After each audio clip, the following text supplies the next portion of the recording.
오늘 함께 나눌 말씀 요한복음 15장입니다. 요한복음 15장 18절에서 27절입니다. 요한복음 15장 18절에서 27절입니다.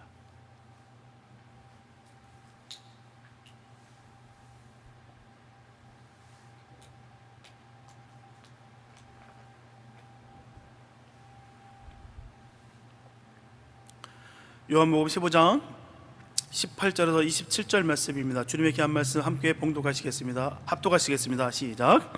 세상이 너희를 미워하면 너희보다 먼저 나를 미워한 줄 알라. 너희가 세상에 속하였으면 세상이 자기의 것을 사랑할 터이나 너희는 세상에 속한 자가 아니요 도리어 세상에서 나의 택함을 입은 자인 고로 세상이 너희를 미워하느니라. 내가 너희더러 종이 주인보다 더 크지 못하다 한 말을 기억하라. 사람들이 나를 핍박하였은즉 너희도 핍박할 터요 내 말을 지켰은즉 너희 말도 지킬 터이라. 그러나 사람들이 내 이름을 인하여 이 모든 일을 너에게 하리니 이는 나 보내신 이를 알지 못함이니라. 내가 와서 저에게 말하지 아니하였다면 죄가 없었으려니와 지금은 그 죄를 핑계할 수 없느니라. 나를 미워하는 자는 또 내 아버지를 미워하느니라. 내가 아무도 못한 일을 저희 중에서 하지 아니하였다면 저희가 죄 없으려니와 지금은 저희가 나와 및 내 아버지를 보았고 또 미워하였도다. 그러나 이는 저희 율법에 기록된 바 저희가 연고 없이 나를 미워하였다면 한 말을 응하게 하려 함이니라. 내가 아버지께로서 너에게 보낼 보혜사 곧 아버지께로서 나오시는 진리의 성령이 오실 때에 그가 나를 증거하실 것이요 너희도 처음부터 나와 함께 있었으므로 증거하느니라. 아멘. 요한복음 14장 또 15장 16절을 우리는 다락방 설교라고 합니다. 다락방 설교. 예수님께서 십자가에 못 박혀 죽으시기 전날 밤 바로 성만찬을 베푸신 예루살렘 그 다락방에서 제자들에게 하신 고별의 설교가 바로 다락방 설교입니다. 다락방 설교는 한 절에 하신 긴 설교였어요. 수많은 설교들이 있습니다. 주님께서 전하신 짤막짤막하게 수많은 메시지를 주셨는데 이 다락방 설교는 긴 설교예요. 다락방 설교는 산상 설교와 함께 예수님의 2대 설교라 할 수가 있습니다. 이 두 설교는 좋은 대조를 이루고 있어서요 성경을 읽는 우리에게 큰 은혜가 됩니다. 산상 설교는 예수님의 공생의 초기에 하신 설교였고요, 또 다락방 설교는 예수님의 그 공생의 마지막에 하신 설교입니다. 그리고 산상 설교는 산 위에서 자연을 배경으로 또 많은 사람을 상대로 하신 설교였고요, 또 다락방 설교는 다락방에서 예수님의 그 11 제자에게 하신 말씀이에요. 산상 설교의 내용은 천국 시민의 헌정이라고 할 수 있는 바로 기독교인의 윤리에 관한 교훈의 말씀이었고요, 또 다락방 설교는 십자가의 죽음을 앞둔 그 예수님으로서 제자들에게 마지막 유언과 같은 교훈의 말씀을 전해주셨습니다. 이 두 번의 설교는 성도로서 그리고 교회의 직분을 맡은 자로서 명심하고 또 명심하며 들어야 될 설교라 저는 생각합니다. 요한복음 14장에서 예수님은 이 세상을 떠나시기 전에 제자들을 위로했습니다. 그것은 그냥 의례적인 위로가 아니에요. 형식적인 위로가 아닙니다. 천국에 대한 약속이셨다는 거예요. 내가 가서 너희 있을 곳을 예비하겠다라고 말씀하셨습니다. 내 아버지께로 가는 길은 내가 곧 길이요 진리요 생명이라 말씀하셨어요. 다른 보혜사를 보내주셔서 영원토록 너희와 함께 있게 하시겠다라고 약속하셨습니다. 이렇게 말씀하셨을 때 제자들의 질문이 잇따랐어요. 도마가 묻기를 주여 어디로 가시는지 우리가 알지 못하거늘 그 길을 어찌 알겠습니까? 라고 했고요, 또 빌립이 묻습니다. 주여 아버지를 우리에게 보여주옵소서라고 했어요. 또 가룟 유다가 아닌 다른 유다가 묻기를요, 주여 어찌하여 자기를 우리에게는 나타내시고 세상에게는 나타내지 아니하려 하시나이까? 이렇게 자유롭게 대화를 나누시던 예수님은 15장에 들어가서는 계속해서 일방적으로 말씀하셨어요. 예수님께서 예수님과 제자들과 관계, 또 제자들과의 관계, 또 제자들과 세상과의 관계를 계속해서 말씀해 주셨습니다. 요한복음 15장 1절부터 11절에는 예수님과 제자들과의 관계를 말씀해 주셨어요. 예수님과 제자들과의 관계는요, 바로 포도나무와 가지와 관계라고 말씀하셨어요. 그래서 가지가 포도나무에 붙어 있으면 과실을 많이 맺을 수 있고, 가지가 포도나무에서 붙어 있지 않으면 말라져 버리고 불 속에 던져진다라고 말씀하셨어요. 우리가 예수 믿는 그 실상은요, 주님과의 관계가 명확해야 되는 거예요. 우리는 가지고 포도나무 밑에 우리는 붙어야 됩니다. 주님 편에 붙어 있어야 돼요. 붙어 있지 않으면 과실을 맺을 뿐만 아니라 그 결과가 참혹하다라는 것을 분명히 경고하시고 분명히 위로하시고 역사하신다는 거예요. 가지가 포도나무에 붙어 있지 않으면 안 된다. 너희가 나와 함께하지 않으면 안 된다. 우리가 신앙생활하면서 가장 중요한 것은 주님과의 관계가 딱 붙어 있어야 돼요. 주님과의 관계가 단절되잖아요. 달라집니다. 삶이 달라져요. 기도가 안 돼요. 찬양이 안 되고요. 감사가 사라집니다. 틀림없어요. 주님과의 관계가 명확하면요, 감사가 명확합니다. 입술에 불만 있을래 있을 수가 없어요. 그러니 나의 삶의 모습을 보면요, 그대로 조명이 됩니다. 나와 하나님의 관계가 지금 어떤 관계에 있는가 명확하게 그려볼 수가 있어요. 또 요한복음 15장 12절부터 17절의 말씀 보게 되면 제자들과 제자들 관계를 말씀하고 있습니다. 제자들과 제자들 사이의 관계는요, 바로 한마디로 서로 사랑하라의 말씀입니다. 사람이 친구를 위하여 목숨을 버리면 이보다 더 큰 사랑이 없다라고 말씀하셨습니다.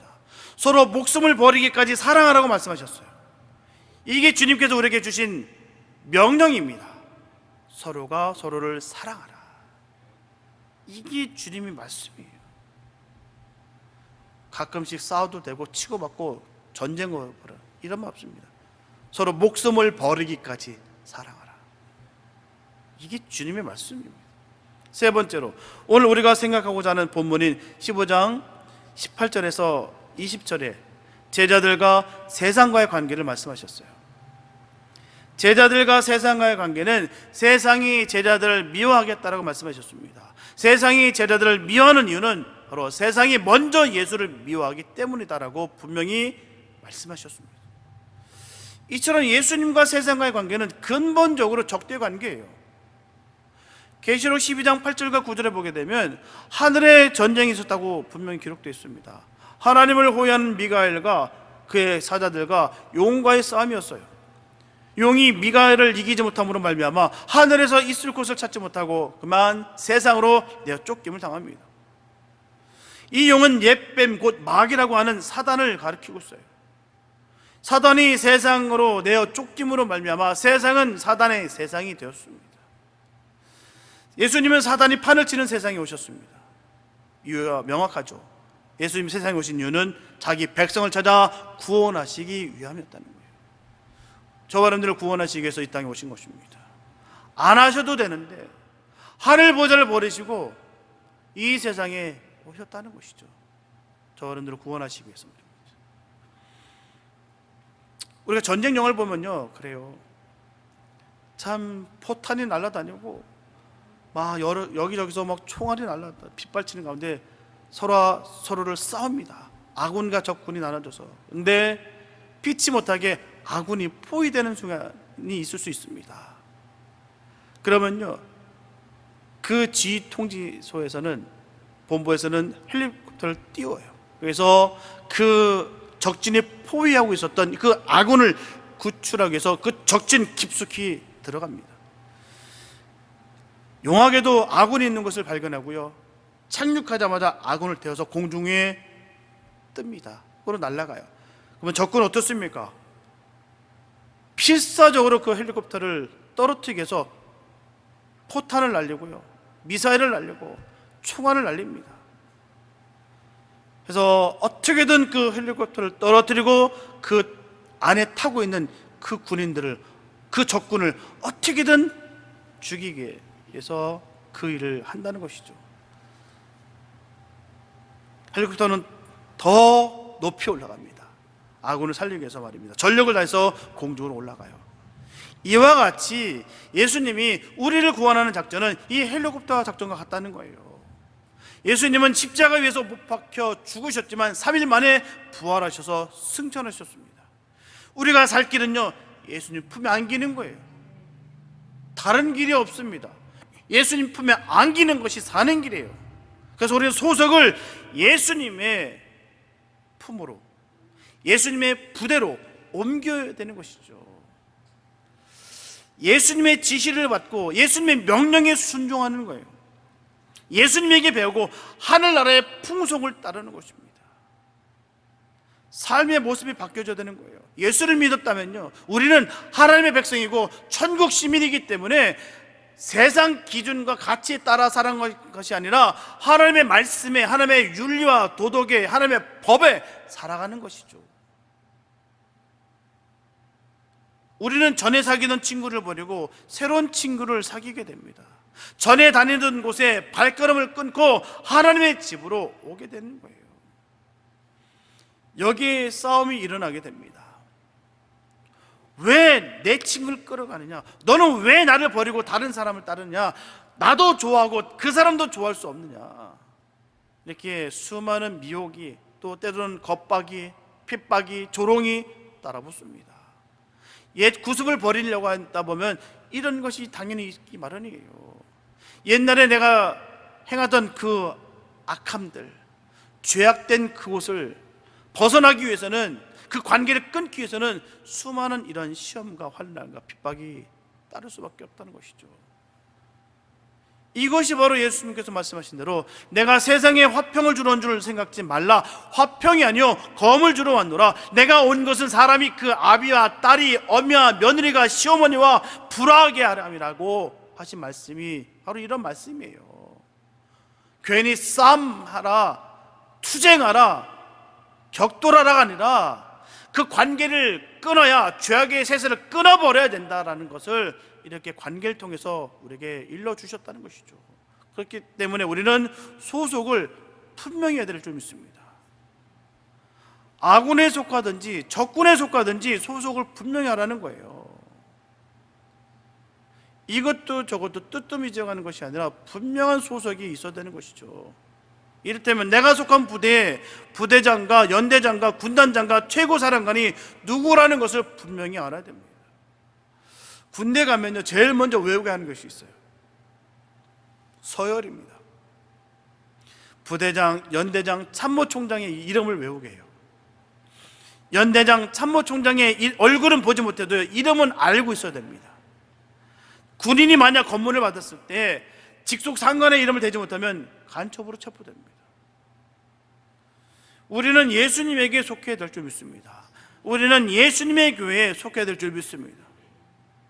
예수님에게 속한 것을 자랑으로 생각해야 되는 것이죠. 예수님의 교회에 속한 것을 영광으로 생각해야 되는 것입니다.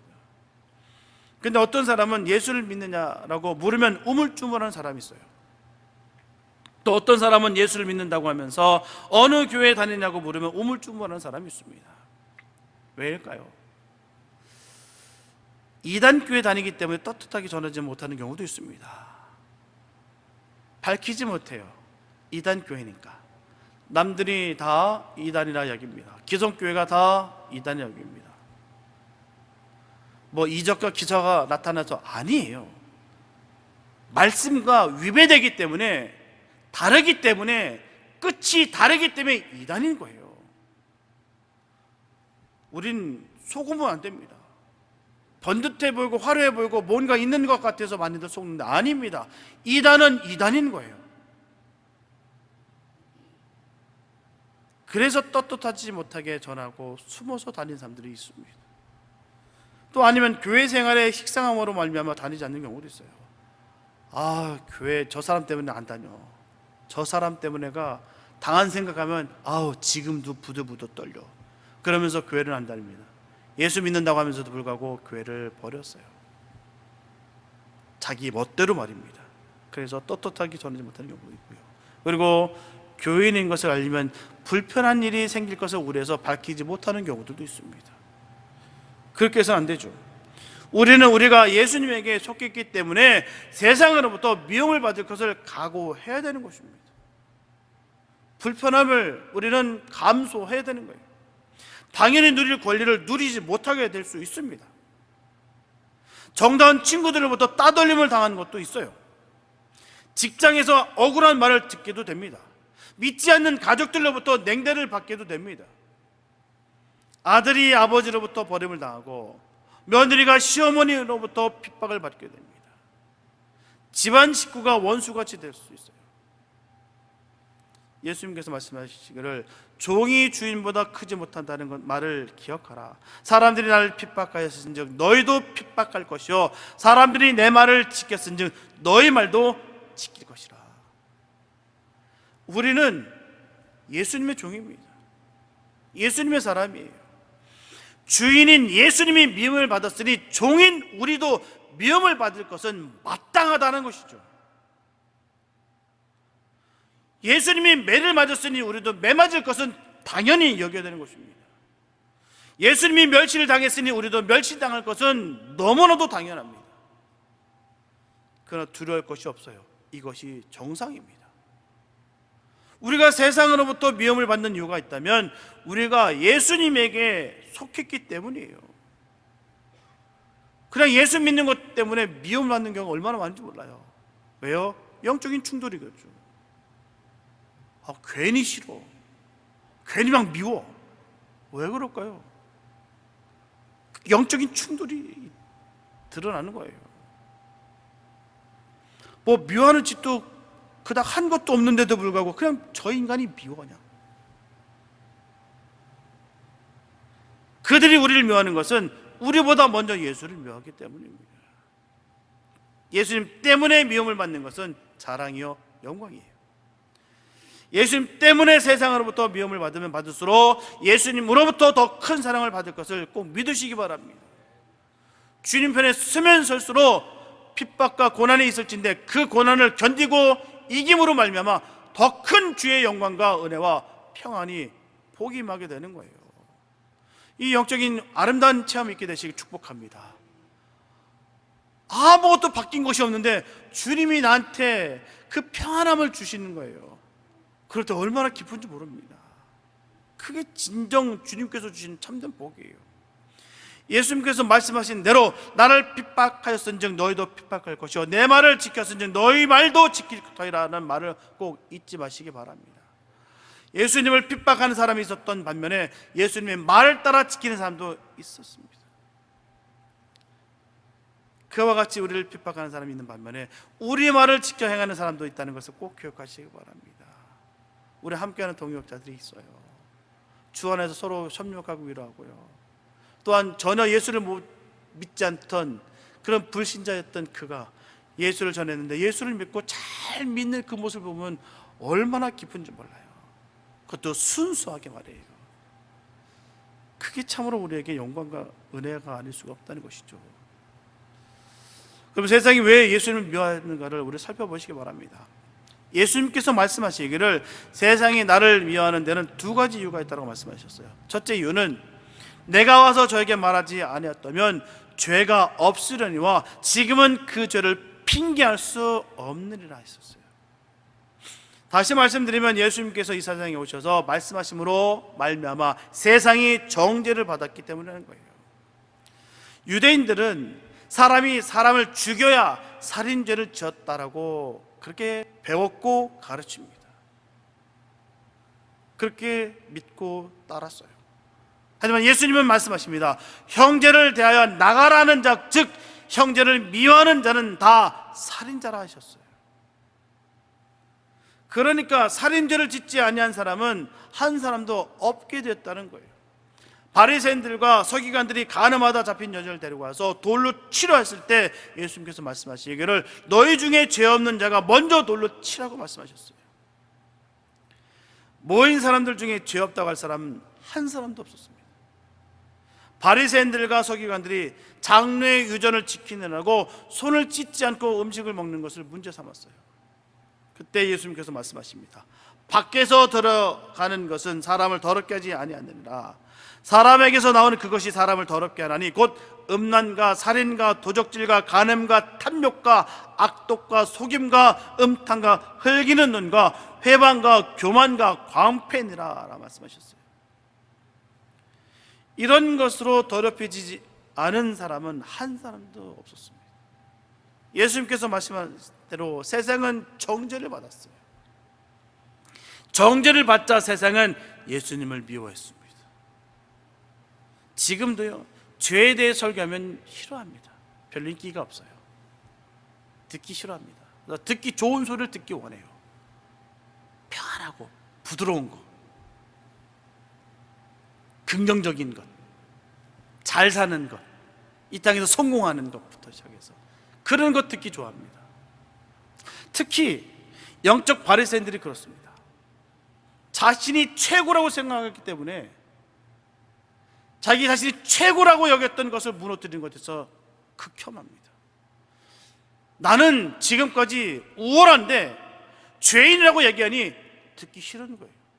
나는 세상에서 그래도 명예를 꿰찼는데 남들이 그러다고 나를 부러워하는데 그 모든 것을 배설물로 보게 하게 하시는 하나님이 너무나도 싫은 거예요.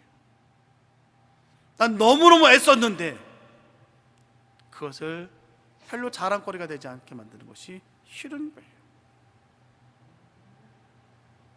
그러니 자꾸 화가 나고 불편하고 괘씸하고 분해하는 거죠. 근데 우리는 복음을 들어야 되는 것입니다. 복음을 들어야 되는 거지 부드러운 소리, 긍정적인 소리를 듣는 것이 아니에요. 때로는 칭찬은 독이 될 수 있습니다. 늘 칭찬받고 싶고 늘 칭송만 받고 싶고 내가 한 모든 것이 다 옳은 것처럼 평가받고 싶은 게 우리들의 마음이에요. 그러나 우리의 잣대로 그럴 수 있다는 것이죠. 그러나 하나님의 기준에서 봤을 때는 절대 그렇지가 않다는 것이죠. 찔려야 정상입니다. 영적인 바리새인들이 그렇다는 거예요. 우리는 복음을 들어야 될 줄 믿습니다. 복음을 진정으로 들어서 하나님 기뻐하는 삶을 살아갈 수 있게 되시길 축복합니다. 우리가 그렇게 살아가야 되는 것이지 내 삶 그대로 내가 원하는 대로 살아가는 것이 아니라 주님의 말씀대로 살아가는 거예요. 둘째로 예수님은 말씀하십니다. 내가 아무도 못할 일을 저희 중에서 하지 아니었더라면 저희에게 죄가 없으려니와 지금은 저희가 나와 및 내 아버지를 보았을 때 나를 미워한다라고 말씀하셨어요. 예수님께서 가나 혼인잔치집에 물로 포도주를 만들었을 때 많은 사람들이 보고 놀랐어요. 예수님께서 예루살렘 그 베다스다 연못가에서 38년 된 그 병자를 일으켰을 때 모든 사람들이 다 보고 놀랐습니다. 예수님께서 벳사다에서 물고기 2마리와 떡 5덩이로 5,000명을 먹였을 때 많은 사람들이 보고 놀랐어요. 예수님께서 나면서 소경으로 난 사람의 눈을 뜨게 했을 때 많은 사람들이 보고 놀랐습니다. 예수님께서 죽은 지 나흘이나 되는 그 나사로를 살렸을 때 많은 사람들이 보고 놀랐어요. 이것은 사람으로 살 수 없는 일이다. 사람이 어떻게 이런 일을 할 수 있어? 이 사람은 참으로 세상에 오실 그 선지자가 아닌가? 이런 말은요, 예수님이 행하시는 그 이적과 표적을 본 사람들의 입에서 저절로 쏟아져 나온 말이었습니다. 누구의 강요에 의해서 억지로가 아니라 이분이 정말 우리가 지금까지 바라봤던 그 기대했던 바로 그분이시구나. 그렇지 않고서는 어떻게 이런 일들을 벌일 수 있습니까? 어찌 물이 포도주가 돼요? 어찌 38년 동안 안진병이었던 그가 일어설 수가 있습니까? 또 물고기 2마리로 또 떡 5덩이로 어떻게 5,000명을 먹이고도 12광주를 남길 수 있냐 말이죠. 또 소경으로 났던 사람이 어떻게 눈을 뜰 수 있냐는 것이죠. 죽은 지 나흘이나 돼서 썩은 내가 풀풀 나는 썩었던 그가 살아날 수가 있느냐. 이건 선지자가 메시아가 아니고서는 할 수 없는 일이라는 것이죠. 이구동성으로 과연 예수님은 메시아다 이렇게 쏟아져 나온 거예요. 이사야 선지자가 예언한 대로 소경이 눈을 뜨게 하고 귀머거리가 귀를 듣게 하고 가난한 자에게 복음을 전파하고 갇힌 자를 놓이게 하는 것은 메시아만이 할 수 있는 일이었습니다.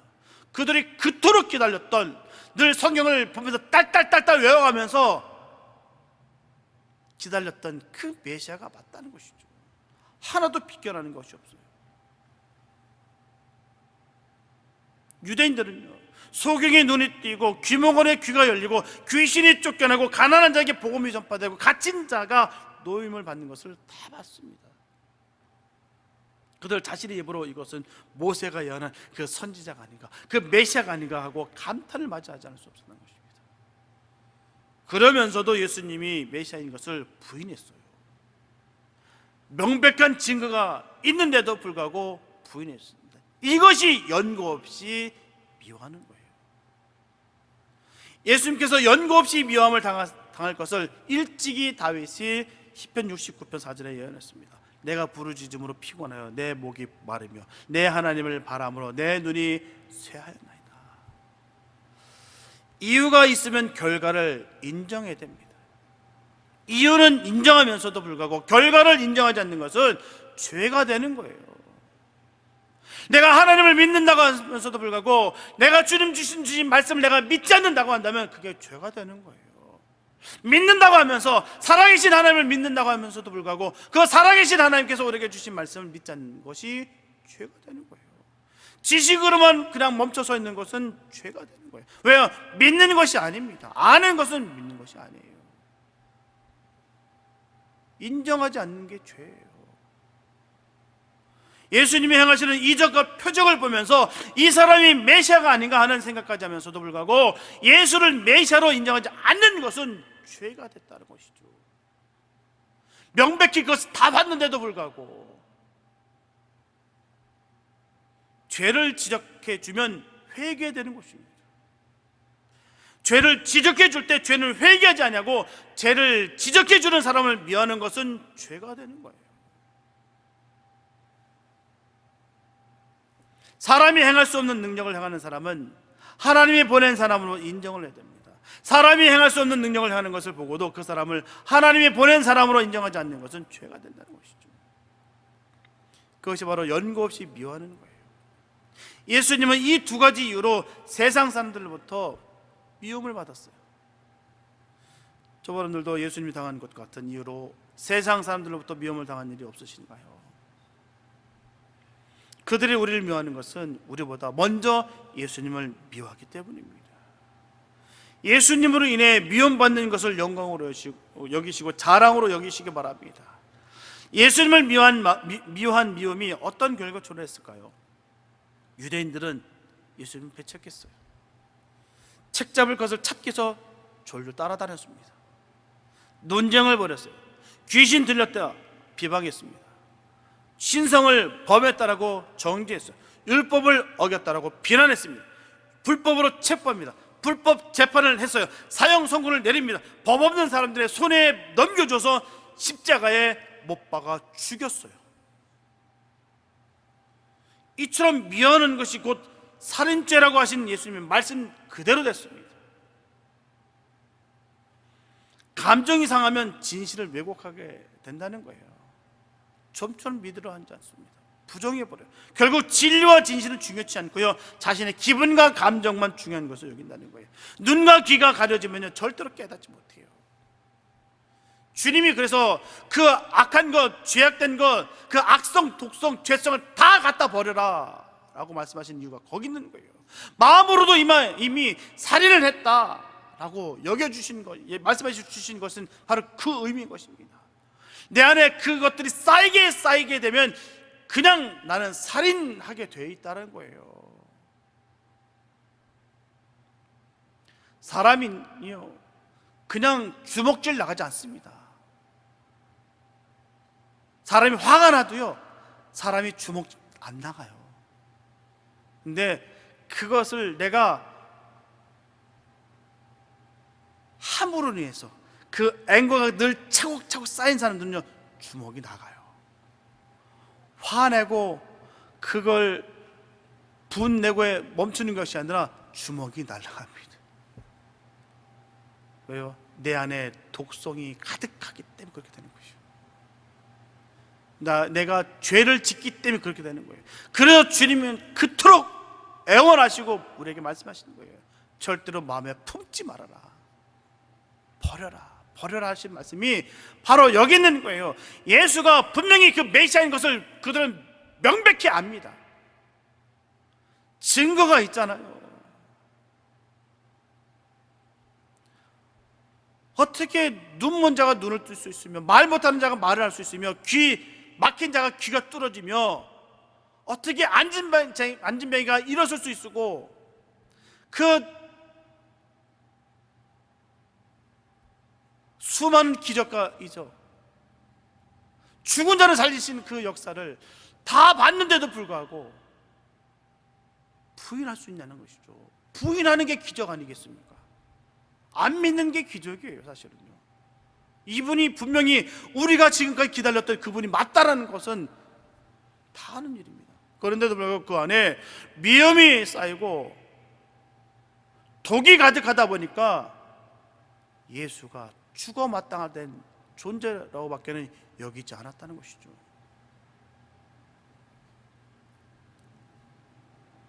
이렇게 하는 유대인들에 대해 예수님은 어떻게 하셨을까요? 그러면 참으셨어요.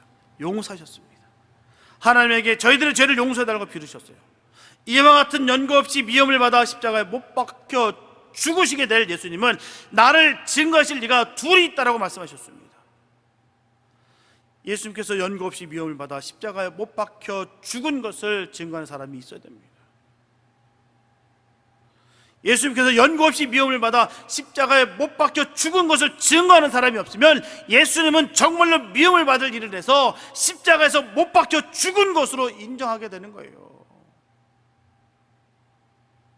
뭐가 있어서 저렇게 했지, 저런 소리 듣는 이유가 분명히 있겠지, 아니겠습니까? 예수님 십자가 못 박힐 때 한편 강도와 같이 되고 마는 거예요. 대속의 길은요, 연고 없이 미움을 받은 자라야 닦을 수 있는 길입니다. 그냥 닦는 거 아닙니다. 그냥 가는 길 아니에요. 대속의 길은 말입니다. 연고 없이 미움을 받아야 되는 것이죠. 죄 없는 사람이 죄 있는 사람에게 맞아 피를 흘림으로써만이 닦여지는 것이 바로 구속의 길이에요. 누가 십자가의 길이 쉽다고 얘기하셨습니까? 또 한마디로 천국 가는 것이 누가 쉽다고 말씀하셨습니까?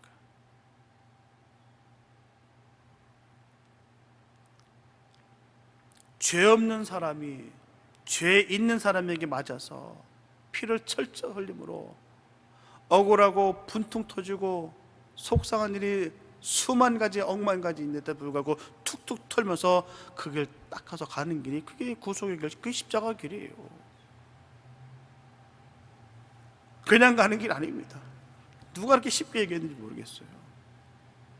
초신자라고 하면 그렇게 그럴 수 있으며, 그러나 우리가 믿는다라고 얘기하고 구원받았다고 우리가 확신을 갖고 살아가는 삶 가운데서라고 한다면 반드시 그런 믿음이 결단이 있어야 되는 것이죠. 그래서 마치 소나무에 상처를 내었을 때 송진이 나오고 고목나무에 널 베었을 때 새순이 돋는 것과 같습니다. 그러므로 예수님은 연고 없이 미움을 받아서 십자가에 못 박혀 죽었다는 것이 증명이 돼야 돼요. 아무 죄가 없으신 그 주님, 구원자로 오신 그 주님이 연고 없이 미움을 받아서 십자가에 돌아가셨다, 우리를 위해서 돌아가셨다, 이걸 증거되는 것이죠. 이것을 증명할 이는 진리의 성령과 너희 제자들이라고 예수님께서 말씀하셨습니다. 그러나 사실 이것은 둘이 아니고 하나예요. 왜냐하면 성령은 언제나 사람을 통해서 역사하기 때문입니다. 다시 말씀드리면 제자들이 성령 충만을 받았을 때 이 증인의 사명을 다할 수 있었다는 것이죠. 제자였기 때문에 그 일을 완수한 거 아니에요. 성령을 받았기 때문입니다. 제자들이 증인이 될 자격이 있다는 것은 처음부터 나와 함께 있었기 때문이라고 예수님께서 말씀하셨어요. 연고 없이 미움을 당한 것은 곁에서 봤어요. 자기도 당해봤고요, 당하면서 참아야 됩니다. 당하고도 용서해야 되는 것입니다. 예수님께서 배척을 당하는 것을 제자들은 다 봤어요. 예수님께서 비난을 당할 때 제자들도 함께 비난을 받았습니다. 예수님께서 바리새인들로부터 죄인의 집에서 죄인들과 함께 먹고 마신다는 그 비난을 들었을 때 마태와 삭개와 죄 많기로 소문난 여인도 같은 비난을 들었어요. 들으면서 예수님이 참는 것을 보고서 제자들도 참았습니다. 예수님이 용서하는 것을 보고서 제자들도 함께 용서했습니다. 그러나 보고 듣고 경험한 것만으로는 안 된다는 거예요. 바로 성령 충만을 받아야 될 줄 믿습니다. 성령 충만을 받기 전에 이 제자들의 어떻습니까? 증인의 사명을 다하지 못했어요. 제자라고 할 수 있는 것이 아니라는 거예요. 성령 충만함을 받아야 그 일을 감당할 수 있다는 것이죠. 그래서 우리는 그렇게 분별하는 거예요. 저 사람이 정말 성령 충만한 사람인가, 성령을 받았는가는 거기서 드러나는 거예요. 직분 아닙니다. 직분 갖고 속지 마세요. 저도 속아봤어요.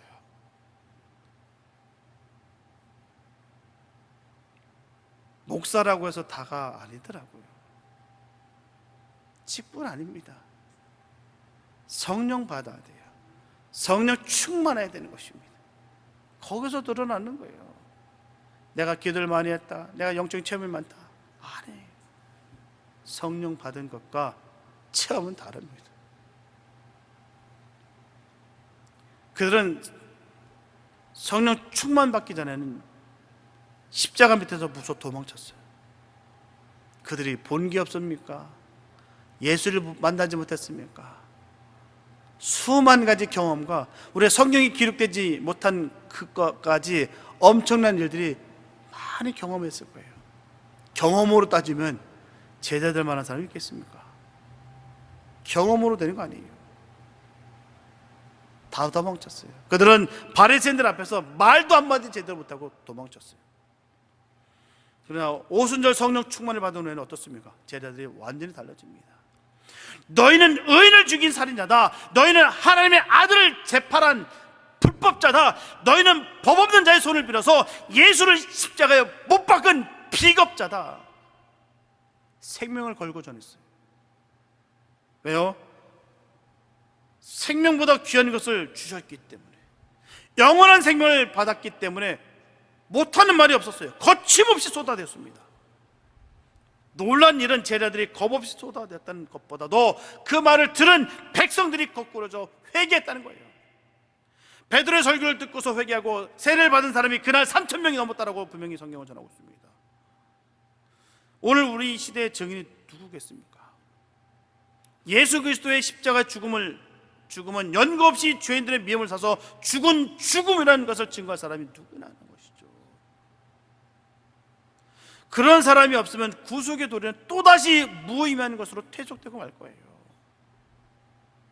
한낱 그냥 종교다, 한낱 철학이다, 이렇게 그냥 무너지고 말 것이다라는 것이죠. 오늘 우리가 사는 이 시대는 십자가의 도가 무의미하게 되고 있습니다. 십자가의 도가 도외시되고 있어요. 십자가의 도를 어리석은 것으로 짓밟고 있습니다. 하다못해 교회에서도 그렇다는 거예요. 십자가의 도, 십자가의 길, 구속의 길을 전하면요 고리타분합니다. 힘들어요.